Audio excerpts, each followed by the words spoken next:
행복한 인생이 되기를 원하면 인생을 불행하게 만드는 것이 어떤 것인지도 알아야 합니다. 인생을 불행하게 만드는 절대적인 조건과 상대적인 조건이 있습니다. 절대적인 조건이란 이런 일들이 있으면 반드시 인생은 불행해지는 것입니다. 상대적인 조건이라는 것은 그런 일이 있을 때에 불행할 수도 있고 그렇지 않을 수도 있는 것입니다. 절대적인 조건, 인생을 불행하게 만드는 절대적인 조건 몇 가지 말씀을 드리면 죄, 이기심, 악한 말, 원한 등등입니다. 이러한 것들을 가지고 있으면 그 인생은 반드시 불행해지게 됩니다. 그래서 이러한 것들은 버려야 합니다. 오늘 나오신 여러분들은 죄를 버리고 거룩함을 힘쓰십시오. 이기심을 버리고 역지사지의 마음을 가지십시오. 악한 말하는 습관을 버리고 선한 말하기를 힘쓰는 삶이 되십시오. 더러운 말, 비루한 말, 상처를 주는 날카로운 말, 정죄하는 말 모두 악한 말들인 것입니다. 이러한 말하는 습관들이 있다면 이것을 버리고 이제는 덕을 끼치는 말, 경우에 합당한 말, 많은 사람들에게 유익을 주는 선한 말, 믿음의 말하기를 힘쓰는 삶이 되시기를 바랍니다. 보복하려는 마음인 원한을 버리고 용서하십시오. 행복은 용서하는 마음과 삶에서 찾아오게 되는 것입니다. 누군가가 여러분에게 인생 속에서 상처를 주었다든지 여러분에게 혐의가 있는 어떤 사람이 있다면 용서하십시오. 마음으로 용서할 때에 바로 그때의 행복한 삶이 이루어지게 되는 것입니다. 상대적인 조건도 있는데요, 이것은 모든 상황들입니다. 여러분의 인생 속에서 찾아오는 여러 가지 상황들, 어떤 형편이든지 그것은 상대적인 조건입니다. 내 인생에 찾아오는 형편들은 나를 행복하게 할 수도 있고 불행하게 만들 수도 있습니다. 세상을 보게 되면 정말 행복할 만한 조건 속에서도 불행하게 살아가는 사람들이 있고요, 어떤 사람들의 경우에는 기막힌 고난으로 인해서 불행한 인생을 살 것처럼 보이는데 오히려 행복한 모습으로 살아가는 사람들도 있습니다. 유명한 헬렌 켈러는 보지 못하고 듣지 못하고 말하지 못하는 삼중 고통을 가지고 있었습니다. 그런데 헬렌 켈러가 자서전을 썼는데요, 마이 스토리라고 하는 책입니다. 그 책에서 자주 이렇게 말을 합니다. 나는 기뻤습니다. 그리고 행복했습니다. 팔과 다리가 없이 출생했지만 세계적으로 수많은 사람들에게 감동과 희망을 주고 있는 닉 부이치치가 이렇게 말을 했습니다. 잘 들어보십시오. 나는 성공한 강연자이기 때문에 행복하고 가치 있는 사람이 아니라 닉 부이치치이기 때문에 행복하고 가치 있는 사람이다. 자신이 강연 다님으로 인해서 많은 사람에게 주목받고 그래서 여러 가지 측면에서 성공한 인생처럼 보이기 때문에 그래서 자신이 행복하고 가치 있는 것이 아니라는 것입니다. 나의 존재 자체, 비록 팔과 다리가 없지만 닉 부이치치라는 나의 존재 자체가 바로 가치 있고 행복한 존재라고 하는 것입니다. 그런데 우리나라의 경우를 보게 되면은 GDP가 세계 11위인 경제 대국입니다. 20-30년 전과 비교하게 되면 오늘날 우리가 사는 삶의 환경은 너무 좋습니다. 정말 요즘의 삶은요, 옛날과 비교한다면 비교할 수 없을 정도죠. 그런데도 OECD 국가들 가운데 자살률이 가장 많은 나라가 우리나라입니다. 여러분, 이러한 여러 경우를 통해서 깨닫게 되는 것이 무엇입니까? 상황은 상대적인 조건이라는 것입니다. 우리가 인생 속에서 찾아오는 여러 형편들이 있습니다. 그 형편이 어떠한 것이든지 좋은 것이든지 때로는 굳은 일이든지 그 모든 것은 상대적인 조건입니다. 나의 인생을 행복하게 만들 수도 있고 그렇지 않게 할 수도 있습니다. 여러분, 그렇다면 모든 상황 속에서 건강하든지 그렇지 못하든지 부요하든지 가난하든지 평안하든지 고난이 있든지 그것이 무엇이든 그 상황에서 행복한 인생을 살려면 어떻게 해야 되겠습니까? 오늘 본문 6절에서 말씀합니다. 그러나 자족하는 마음이 있으면 경건은 큰 이익이 되느니라.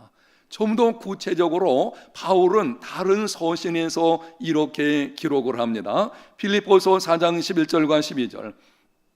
내가 궁핍함으로 말하는 것이 아니니라. 어떠한 형편이든지 나는 자족하기를 배웠노니 나는 비천에 처할 줄도 알고 풍부에 처할 줄도 알아. 모든 일 곧 배부름과 배고픔과 풍부와 궁핍에 처할 줄 아는 일체의 비결을 배웠노라. 행복한 인생이 되려면 자족하는 마음이 있어야 합니다.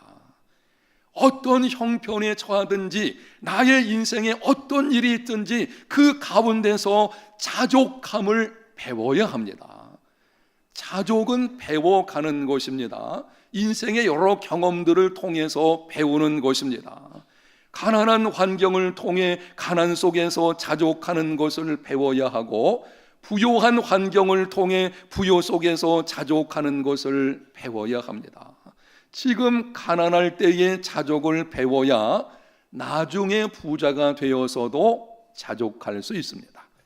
지금 부요할 때에 자족함을 배워야만 혹시 나중에 내가 가지고 있는 것을 잃어버려서 가난에 처한다 할지라도 그 상황에서 자족할 수 있게 되는 것입니다.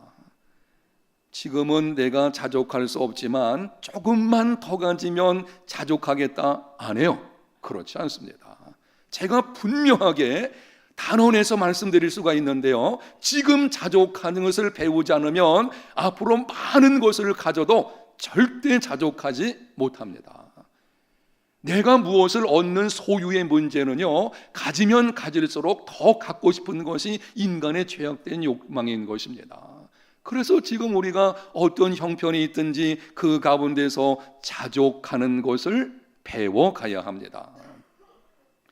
탈무드에 다음과 같은 말이 있습니다.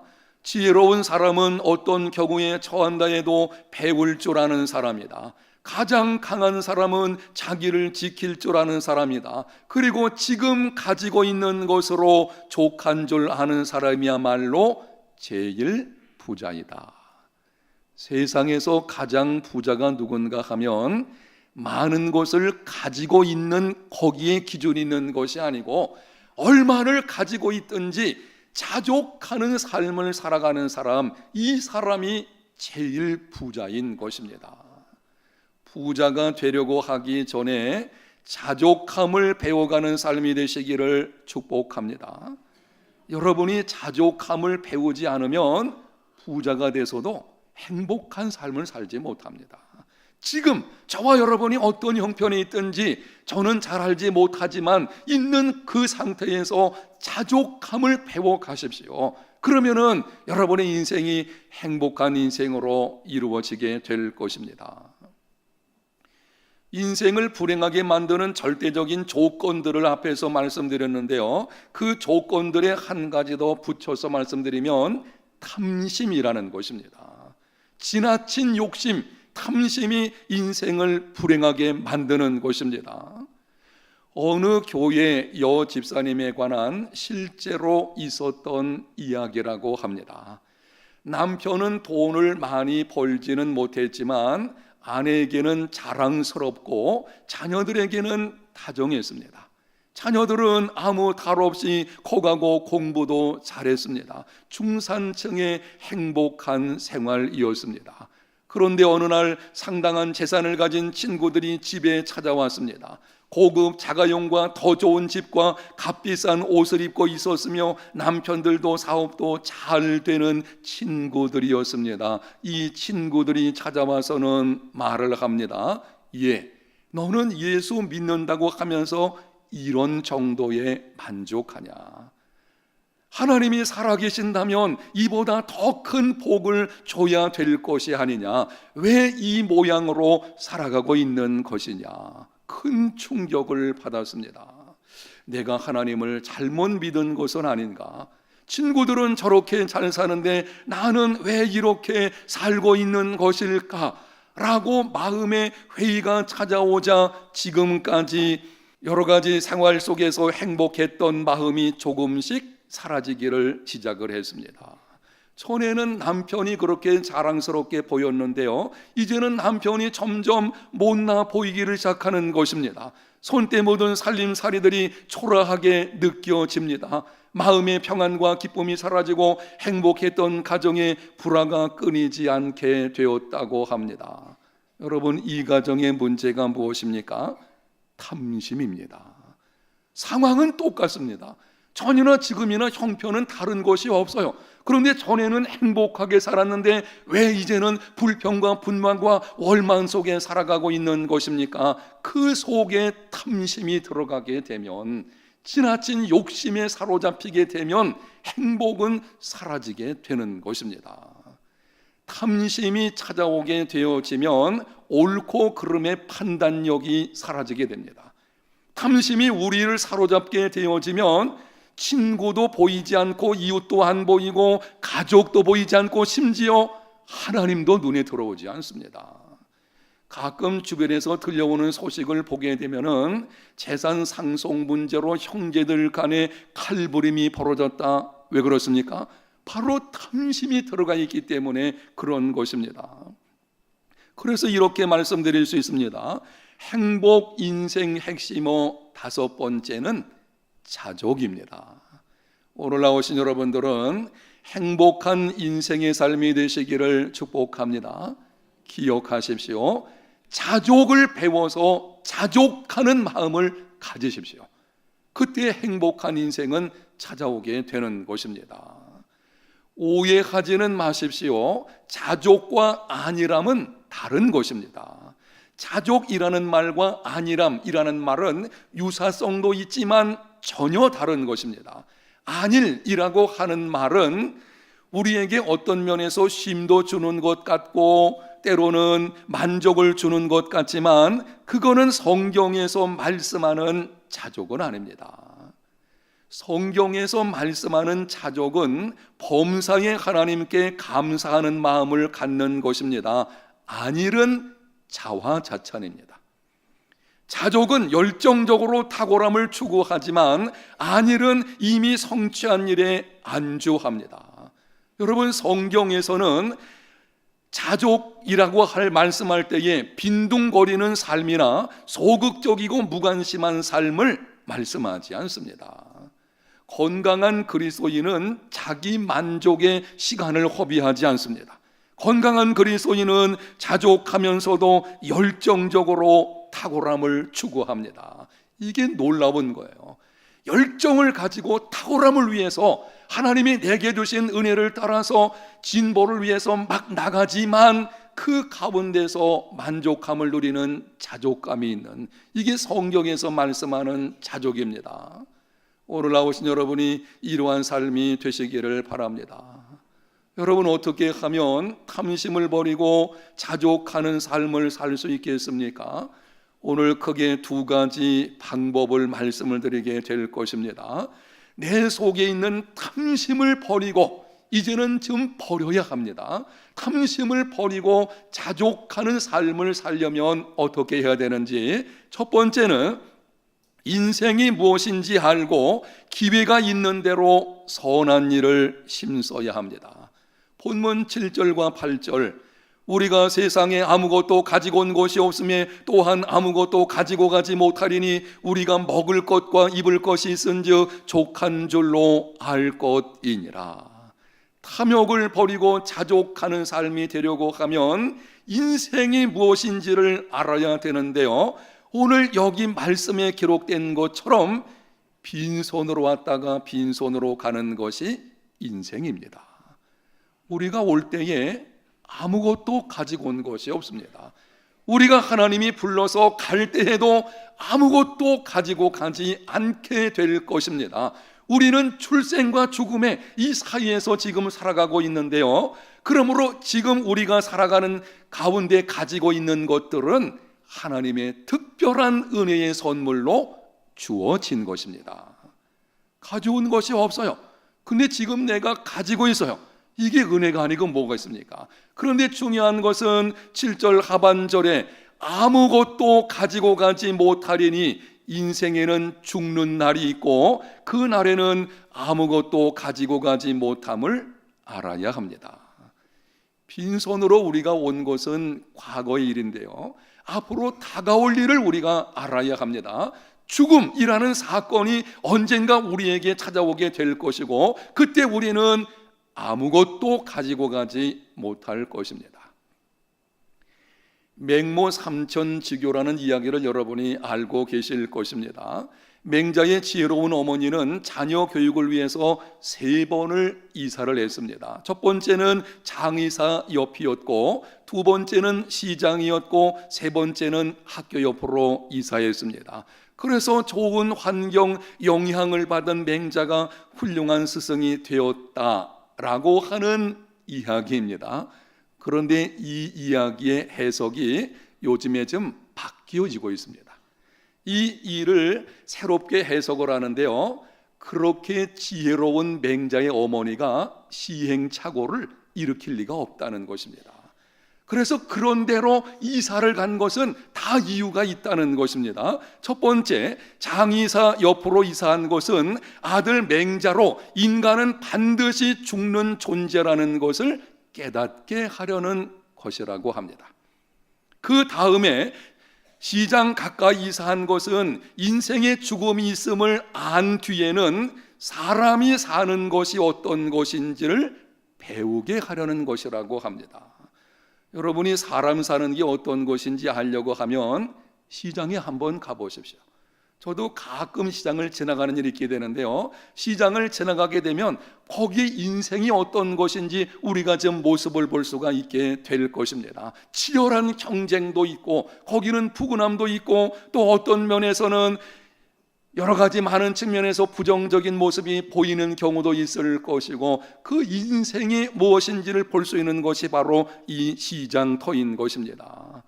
학교 옆으로 이사한 것은 죽음이 있다는 것과 사는 것이 무엇인지를 알아야만 사람이 무엇을 배워야 하는지를 알게 되기 때문이라고 합니다.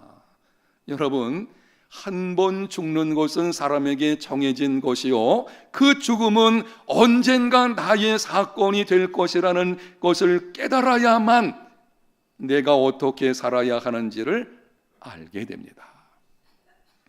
사람들이 욕심부리고 지독한 이기심으로 자기만을 위해서 살아가는 이유 중에 가장 큰 것은 죽음이 있다는 것, 그리고 그때는 내가 가지고 있는 것 중에 어느 한 가지도 가져갈 수 없다는 이 분명한 사실을 알지 못하기 때문입니다. 안다고 하지만 진정으로 알지 못하는 것입니다. 어떻게 우리가 알 수 있는가 하면은, 저는 수많은 장례식을 인도하는데요, 그 장례식에 참석한 사람들 앞에 놓여 있는 죽음의 사건 남의 일이 아닙니다. 언젠가는 나의 일이 될 것입니다. 그런데 그것이 나의 일이라고 별로 생각하지 않습니다. 만약에 그 사건이 나의 일이라는 것을 안다면 장례식 참석한 후에 집에 돌아가서 똑같이 살아갈 수 없죠. 여러분, 안 그렇습니까? 죽음의 사건은 남의 일이 아니고 나의 사건이고 그때는 나의 모든 것을 내려놓고 가야 된다, 이것을 안다면 욕심 부리며 살아갈 수가 없게 될 것입니다. 빈손으로 왔다가 빈손으로 가는 것이 인생입니다. 먹을 것과 입을 것이 있은즉 족한 줄로 아십시오. 권면의 말씀을 드리겠는데요, 지금 내게 있는 것으로 감사하십시오. 지금 여러분이 버는 만큼 만족하십시오. 그리고 기회가 있는 대로 가난하고 소외된 자를 위해서 베풀며 살아가는 삶이 되시기를 바랍니다. 인생과 관련해서 어떤 모습으로 살아야 되는지 자족의 비결을 3가지로 말씀을 드렸습니다. 첫 번째는 지금 내가 가지고 있는 것으로 감사하십시오. 지금 버는 것만큼 만족하십시오. 내가 버는 것만큼 내가 수고한 대로 얻으려고 해야 되는 것입니다. 요즘 세상을 보게 되면은요, 좀 표현이 과하지만 도둑놈의 심보가 있죠. 수고하지 않고 얻으려는 거예요. 아니, 수고하지 않고 어떻게 얻으려고 했어요? 내가 수고한 만큼, 내가 버는 만큼 만족하는 삶이 되어야 합니다. 그리고 한 걸음 더 나아가서 내가 가지고 있는 것 중에 어려운 가운데 있는 사람들을 위해서 작은 것이라도 베풀며 살아가는 삶이 되시기를 바랍니다. 우리나라 기독교 역사를 보게 되면 이렇게 살아간 분이 한 분 계시는데요, 그분의 이름이 백선행 집사입니다. 2년 전에 여러분에게 제가 이 영상을 한번 설교를 시작하면서 보여준 기억이 나는데, 오늘 설교 말씀에 아주 잘 적용이 되기 때문에 한 번 더 영상을 보여드리게 될 것입니다. 한 3분 정도인데 여러분이 주목해서 한번 보시기를 바랍니다.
오신 여러분 모두는 진정한 부자가 되시기를 축복합니다.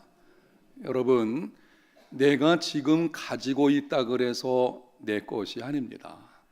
내가 쓴 것만이 나의 것이고, 정확하게 말씀을 드리면 선한 일에 쓴 것만이 나의 것입니다. 어차피 가지고 갈 수 없는 것, 기회 있는 대로 선한 일을 힘쓰십시오. 광야 생활할 때에 이스라엘 백성들 만나가 남았을 때 그것이 썩은 것을 보게 됩니다. 남은 것은 썩게 되어져 있습니다. 어차피 인생이라는 것은 언젠가 하나님이 부르시면 가야 되는 것이고, 그때에 남은 것은 썩게 되는데요, 자녀들에게 물려줄 수 있겠지만 바른 교육하지 않고 물려주면 자녀의 정신을 썩게 만들 수도 있게 되는 것이고요, 남는 재물은 내 정신도 썩게 할 수 있게 만들 것입니다. 어차피 가져갈 수 없는 것이라면 기회가 있을 때에 선한 일을 힘쓰는 믿음의 생활이 되시기를 바랍니다. 인생을 알고 선한 일을 힘쓰는 만큼 자족하는 삶, 행복 인생이 될 것입니다. 두 번째는 한번 따라 하겠습니다. 하나님을 신뢰하는 믿음을 키우라. 본문 9절과 10절에 말씀합니다. 부하려 하는 자들은 시험과 올무와 여러 가지 어리석고 해로운 욕심에 떨어지나니 그 사람으로 파멸과 멸망에 빠지게 하는 것이라. 돈을 사랑함이 일만하게 뿌리가 되나니 이것을 탐내는 자들은 미혹을 받아 믿음에서 떠나 많은 근심으로서 자기를 찔렀도다. 영상을 주목해서 보게 되면 부한 자들이라고 말씀하지 않습니다. 성경은 결코 부자들을 풍족하다고 정죄하지 않습니다. 하나님은 돈이나 부를 악하다고 하신 적이 없습니다. 여기서 말씀하는 부하려 하는 자들이란 삶에 만족할 줄 모르고 더 가지려는 욕심으로 행하는 자들을 가리키는 것입니다. 그만하면 충분합니다. 넉넉합니다. 부족함이 없습니다. 그런데 매일같이 불평하고 원망하며 살아갑니다. 아니, 그렇게 많이 가지고 있으면, 혹시 많지 않더라도 그 정도로 인생에 가지고 있으면 빈손으로 온 인생, 이제는 좀 충분히 행복한 삶을 살 것처럼 보이는데 불평과 원망하는 이유가 무엇입니까? 만족하지 않기 때문에, 돈을 사랑함이 문제인 것입니다. 이렇게 부하려 하고 돈을 사랑하게 되면 시험과 올무와 여러 가지 어리석고 해로운 욕심에 떨어지게 됩니다. 결국은 파멸과 멸망에 빠지는 불행한 인생이 되어 버리는 것입니다. 여러분, 자족은 소유의 문제가 아니고 태도의 문제입니다. 우리는 자족이라면 자꾸 얼만큼 가지고 있느냐라는 소유 쪽으로 생각을 하게 되는데요, 그렇지 않아요. 이 자족이라는 것은 내가 얼만큼 가지고 있느냐, 소유 개념이 아닌 것입니다. 그거는 우리의 삶의 자세와 관련이 되어져 있습니다. 좀 전에 여러분이 읽었던 그 말씀, 부하려 하는 자들, 이 삶의 태도의 문제인 것입니다. 삶의 자세가 잘못되어지면 자족할 수 없습니다. 그런데 삶의 자세의 문제는 믿음의 문제입니다. 내가 하나님을 얼마만큼 신뢰하는 믿음을 가지고 있느냐 하는 것이 나의 삶의 자세를 결정합니다. 무엇을 먹을까, 무엇을 마실까 염려하고 있는 자들에게 예수님께서 이렇게 말씀을 하셨습니다. 마태복음 6장 30절, 오늘 있다가 내일 아궁이에 던져지는 들풀도 하나님이 이렇게 입히시거든 하물며 너희일까 보냐. 믿음이 적은 자들아. 무엇이 적은 자들이라고요? 믿음이 적은 자들아. 먹을까 마실 것, 입을 것, 이런 것으로 근심하고 염려하는 자들에게 예수님께서 너희들이 부족하구나, 많은 것을 줄 테니까 구하라, 이런 방식으로 말씀하시지 않았어요. 모든 것은 인간의 삶의 자세에서 삶의 행복이 결정이 이루어지게 되어지는 것입니다. 믿음이 적은 자들아, 바로 삶의 자세 문제는 믿음의 문제인 것입니다. 여러분, 자족은 믿음의 문제입니다. 바울은 자신이 자족한 삶을 살게 된 비결이 무엇인지 이렇게 다른 서신에서 고백을 하는데요. 빌립보서 4장 12절과 13절, 나는 비천에 처할 줄도 알고 풍부에 처할 줄도 알아. 모든 일 곧 배부름과 배고픔과 풍부와 궁핍에도 처할 줄 아는 일체의 비결을 배웠노라. 내게 능력 주시는 자 안에서 내가 모든 것을 할 수 있느니라.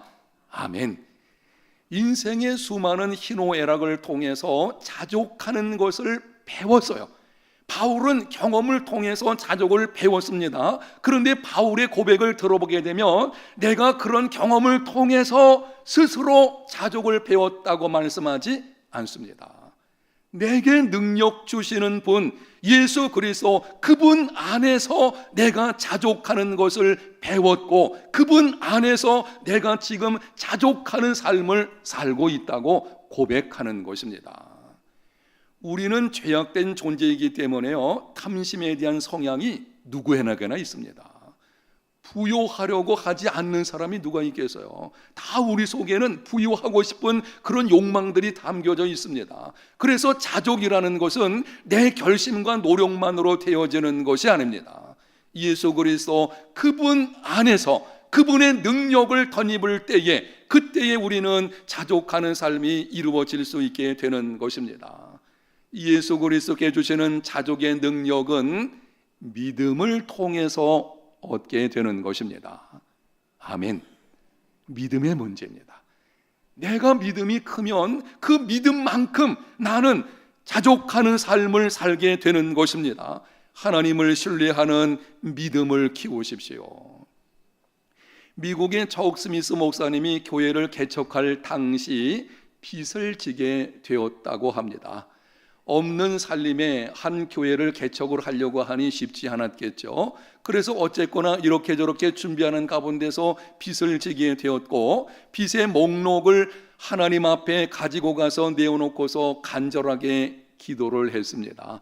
기도가 끝나자마자 절친한 부자 친구로부터 전화가 왔습니다. 친구가 말을 합니다. 내가 약간의 돈을 좀 보냈으니 그것을 필요한데 쓰게나.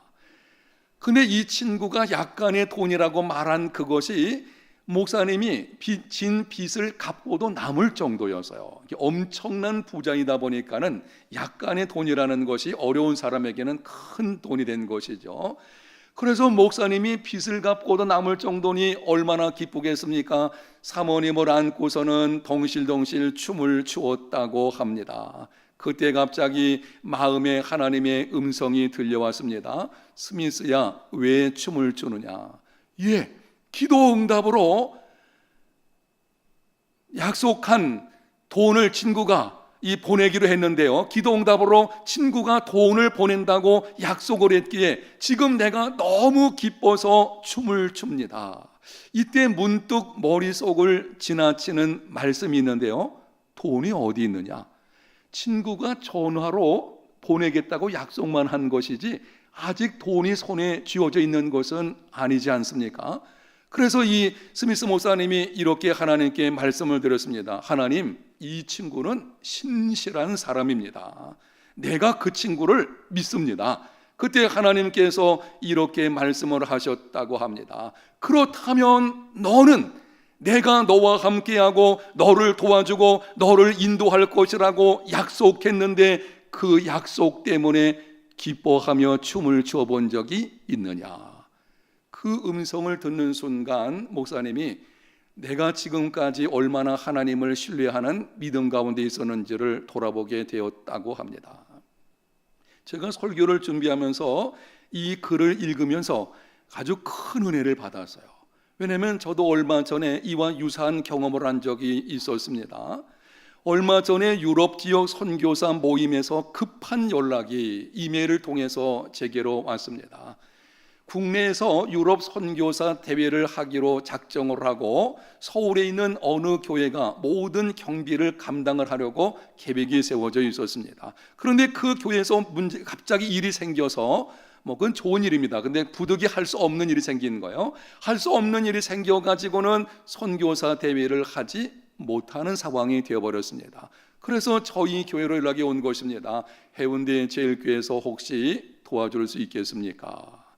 200만 원도 아니고 한 1000만 원 정도 들어가는 큰 것인데 갑자기 연락을 받으니 저도 좀 당혹스럽기도 하고, 그래서 일단 기도해 봅시다 이렇게 하고 나서는 하나님께 나가서 기도했습니다. 하나님 어떻게 하면 좋겠습니까? 탁한 사정을 그냥 지나칠 수는 없지 않겠습니까?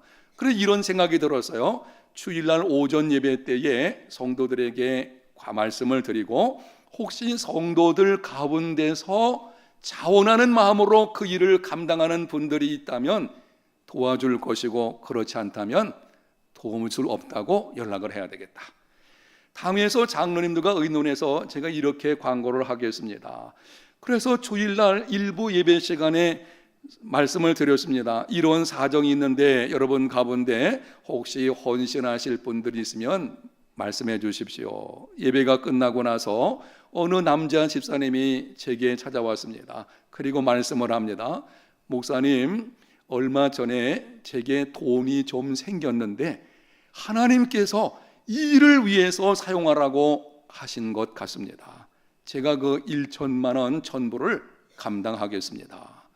제가 그 말을 듣는 순간 기도 응답이죠. 딱한 가운데 있는 선교사들을 돕는 일이 되었죠. 그분의 신실함, 이 모든 것을 볼 때 너무 기뻤어요. 너무 기쁘고 감사하고 정말 뛸 듯한 마음의 기쁨이 제 속에 있었습니다. 그리고 며칠 후에 그 집사님이 1천만 원을 가지고 오셨습니다.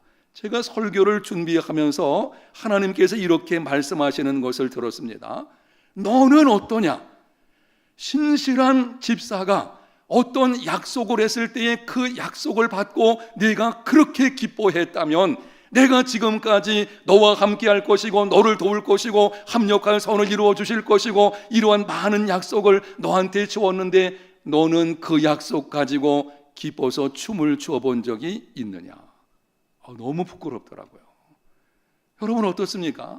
여러분은 절친한 친구가 어떤 약속을 하게 되면 여러분이 아마 철석같이 믿을 것입니다. 그 친구는 신실하기 때문에 분명히 약속을 이루어질 거야. 그래서 약속이 이루어진 것처럼 아마 기뻐하실 것입니다. 하나님은 우리에게 많은 약속들을 주셨습니다. 사람은 시건할지라도 하나님 시건하지 않으시는 분이십니다. 하나님은 한 번 약속하신 것은 반드시 지키시는 신실하신 분이신 줄로 믿습니다. 그 하나님의 약속, 이 약속으로 인해서 여러분 기뻐 춤을 추어 보신 적이 있으십니까?